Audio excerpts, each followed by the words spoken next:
ہاں جی، یہاں پہ ہم نے کیا کرنا ہے، سب سے پہلے ہم نے واؤ پہ ہونٹ گول کرنے ہیں، ٹھیک ہے. اور یہ بات ہم نے ذہن میں رکھنی ہے کہ جو عربی کا واؤ ہوتا ہے وہ دانتوں سے ہرگز نہیں نکلتا. عربی کا واؤ ہمیشہ ہونٹوں سے نکلتا ہے، ٹھیک ہے. ہم نے ہونٹوں سے پڑھنا ہے اور آپ نے پڑھتے وقت یہ محسوس کرنا ہے کہ ہمارے جو دانت ہے یہ ہونٹوں کے اوپر لگ تو نہیں رہے، ٹھیک ہے. دوسری بات یہ ہے کہ دال کے اوپر کیا آ گئی ہے، شد. اس کا 3 دندے والی ہے، اس کا نام کیا ہے، شد. جب یہ کسی حرف کے اوپر آ جاتی ہے اس شد کی وجہ سے وہ حرف کیا ہو جاتا ہے، مشدد. اب یہ دال کے اوپر شد آئی ہے تب ہم نے اس کا نام کیا لینا ہے کہ یہ دال مشدد ہے، ٹھیک ہے. پہلے ہم نے واؤ کو گول کرنا ہے، پھر واؤ کو دال کے ساتھ ملانا ہے، پھر اس کے بعد ہم نے دال کی اپنی زبر پڑھنی ہے، ٹھیک ہے.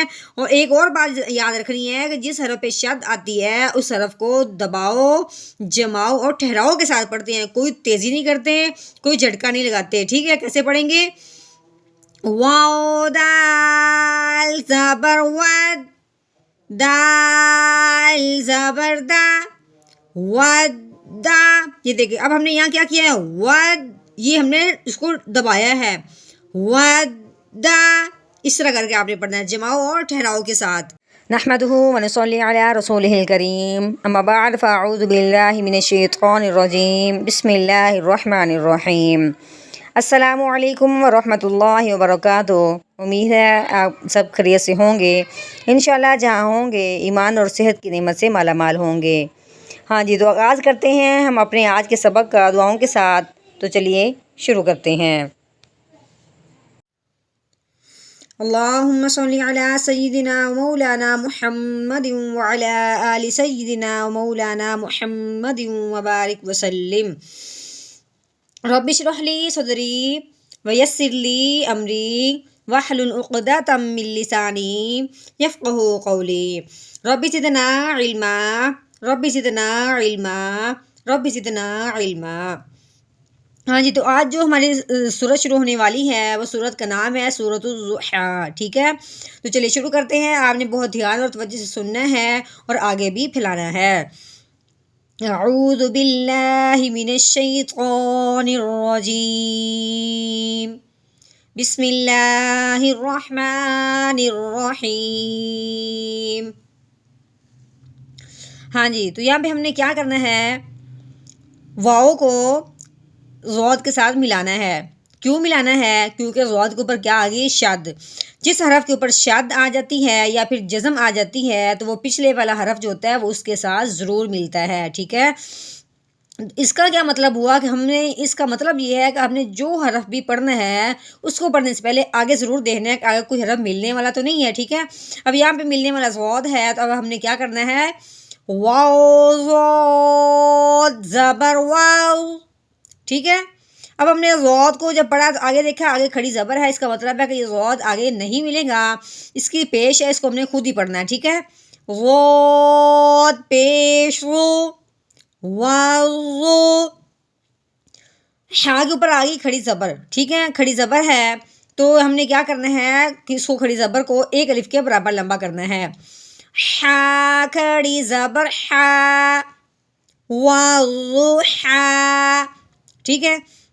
اب ہم نے یہاں پہ وقف کرنا ہے تو اب ہم کھڑی زبر کا وقف کیسے کریں گے. اس کا یہ ہے کہ کھڑی زبر آ جائے تو ہم نے اس کو کھڑی زبر کو ویسے ہی پڑھنا ہوتا ہے جیسے وہ پہلے پڑھا گیا وقف کی صورت میں. اس میں کچھ تبدیلی نہیں کریں گے، ٹھیک ہے. آگے وقف، والضحیٰ، ٹھیک ہے، والضحیٰ. صرف ہم نے اپنا لہجہ نیچے کو لے کے آنا ہے. اب یہاں دیکھیں کہ واؤ کو ہم نے پڑھتے وقت جب آگے دیکھا تو آگے لام کے اوپر شاد آ گئی، اس کا مطلب ہے کہ واؤ اس کے ساتھ ملے گا، ٹھیک ہے. ہم نے کیا کرنا ہے، واو لام زبر ول، ٹھیک ہے. اب ہم نے لام کو یا کے ساتھ ملانا ہے، کیوں، یا کے اوپر جزم آ گئی ہے. پھر ایک بات یہاں پہ ہم نے ایک اور ذہن میں لے کے آنی ہے کہ یا ساکن سے پہلے اگر زبر آ جائے تو اسے کیا کرتے ہیں، اسے لین کہتے ہیں. تو لین کا مطلب کیا آتا ہے، لفظ کو نرمی سے پڑھنا ہے، کھینچ کے بالکل نہیں پڑھنا. نرمی کا مطلب کیا ہے کہ ہم نے اب جھٹکا نہیں لگانا، ٹھیک ہے. لام جا زبر لئی، ولی، لام زیلی، واللیلی. ہاں جی، یہاں پہ ہم نے دیکھنا ہے کہ الف کے نیچے کیا آ گئی ہے؟ زیر، ٹھیک ہے۔ الف کے اوپر زبر آ جائے، زیر آ جائے یا پیش آ جائے تو اس الف کو کیا کہتے ہیں؟ حمزہ کہتے ہیں۔ اب ہم نے کیا کرنا ہے؟ حمزہ پڑھنا ہے، الف کو الف نہیں پڑھنا، ٹھیک ہے۔ حمزہ زیر ای، رال کو ہم نے کیا کرنا ہے؟ نرمی والا پڑھنا ہے، سختی والی آواز بالکل نہیں نکالنی۔ پھر ہم نے یہ دیکھا کہ آگے الف آ گیا ہے، ٹھیک ہے۔ الف سے پہلے زبر آ جائے تو اسے ایک الف کے برابر لمبا کرتے ہیں۔ اب ہم نے کیا کرنا ہے؟ رال الف زبر را، ایرا، ٹھیک ہے۔ سین جو ہے یہ سیٹی والا حرف ہے، ہم نے اس کی سیٹی کی آواز نکالنی ہے۔ سین زبر سا، آگے دیکھیں جیم کے اوپر کھڑی زبر آ گئی ہے، کھڑی زبر کو ایک الف کے برابر لمبا کرتے ہیں۔ جیم کھڑی زبر جا، سا جا۔ اب ہم نے وقف کی صورت میں کھڑی زبر کو ویسے ہی رہنے دینا ہے، اس کو ہم نے کوئی اس میں تبدیلی نہیں کرنی، نہ کوئی کمی کرنی ہے، نہ کسی اور کی آواز نکالنی ہے، ٹھیک ہے۔ آگے وقف سا جا، صرف ہم نے اپنا لہجہ چینج کرنا ہے، سا جا۔ ہاں جی، یہاں دیکھیں یہ میم ہے، میم کے اوپر زبر آ گئی ہے۔ جب ہم نے آگے دیکھا تو آگے ہے الف، الف سے پہلے زبر آ جائے تو اسے ایک الف کے برابر لمبا کرتے ہیں۔ اب ہم نے میم کو ایک الف کے برابر لمبا کرنا ہے۔ میم الف زبر ما، ٹھیک ہے۔ اب ہم نے کیا کیا؟ جب واؤ پڑھنے لگے تو آگے دیکھا تو آگے دال مشدد ہے، مشدد مطلب دال کے اوپر شد آ گئی ہے۔